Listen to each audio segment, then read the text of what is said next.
ఇవాళ నేను చెప్పబోయే స్కామ్ మన హ్యూమన్ ఎమోషన్స్ ని అడ్డం పెట్టుకుని మనల్ని మోసం చేస్తారు. మనం బాగా అబ్జర్వ్ చేసే తప్ప మనకి తెలియదు మనం మోసపోయామని. ఇదే విధంగా మన గ్యాంగ్ లో ఒకరైన మాస్కోని వాళ్ళు ఈ విధంగానే మోసం చేశారు. నాకు తెలిసి మీ అందరికీ మాస్కో తెలిసే ఉంటుంది. తెలియకపోతే స్క్రీన్ మీద ఫోటో వేస్తాను చూడండి. మాస్కో మన గ్యాంగ్ లో అందరికన్నా పెద్దవాడు. అతనికి జాలి, దయ ఈ ఎమోషన్స్ బాగా ఎక్కువ. అంటే ఎవరైనా బాధపడినా చూడలేరు, ఎవరికైనా ఏదైనా కష్టాల్లో ఉన్నా తట్టుకోలేరు.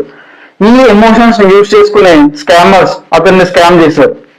సో అందుకే ఈ స్కామ్ లో నేను హ్యూమన్ ఎమోషన్స్ తో వాళ్ళు మోసం చేస్తారని చెప్పాను. ఈ స్కామ్ నేను పెట్టిన పేరు ఫేక్ చారిటీ స్కామ్. ఇవాళ ఈ ఫేక్ చారిటీ స్కామ్ ఎలా చేస్తారు, దాని నుండి మనం ఎలా తప్పించుకోవచ్చు అనే విషయాన్ని ఈ వీడియోలో కంప్లీట్ గా చెప్తాను. స్కిప్ చేయకుండా చివరి దాకా చూడండి.